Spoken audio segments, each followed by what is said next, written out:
આમોદના પ્રાચીન ગણપતિ મંદિરે મોટી સંખ્યામાં શ્રીજી ભક્તો દર્શન માટે ઉમટી પડ્યા હતા।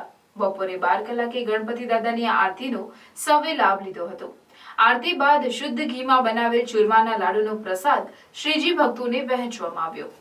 ગણેશ યુવક મંડળો દ્વારા નાના ગણેશજીની મૂર્તિને ગણપતિ દાદાના મંદિરે પૂજા કર્યા બાદ વાજતે ગાજતે પોતપોતાના પંડાલમાં લઈ જવામાં આવ્યા હતા।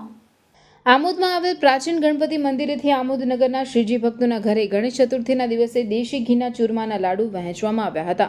આમોદની બહેનો દ્વારા લાડુ વાળવાની કામગીરી કરવામાં આવી હતી। શુદ્ધ દેશી ઘીના લાડુ બનાવવા માટે 4 ડબ્બા ગોળ, 160 કિલો ઘઉંનો કકરો લોટ, 80 કિલો શુદ્ધ દેશી ઘી, 800 ગ્રામ ખસખસ, 1 કિલો લીલી એલચી, 2 ડબ્બા તેલનો ઉપયોગ કરી લાડુ બનાવવામાં આવ્યા હતા।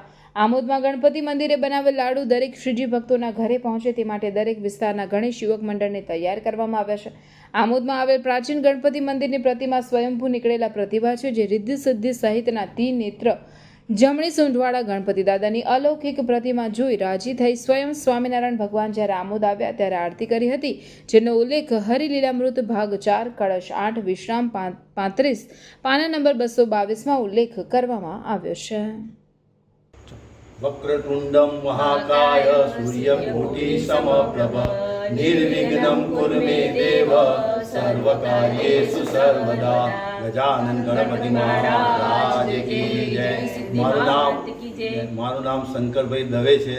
આ ગણપતિ દાદાની વિશેષતા એ છે કે જમણી સૂંઢ છે, રિદ્ધિ સિદ્ધિ સાથે છે, એક દંત છે અને એક જ પથ્થરમાંથી બનેલ છે, સ્વયંભૂ નીકળેલ છે અને સ્વામિનારાયણ ભગવાને ગણેશ દાદાની આરતી ઉતારેલી છે અને અહીં દર વર્ષે ચોથના દિવસે 7000ની ઉપર ચોખ્ખા ઘીના લાડુ બનાવવામાં આવે છે અને દરેક સ્થાપનાના સ્તરે વહેંચવામાં આવે છે અને સ્થાપનાવાળા દરેક ઘેર દીઠ પ્રસાદ આપવામાં આવે છે।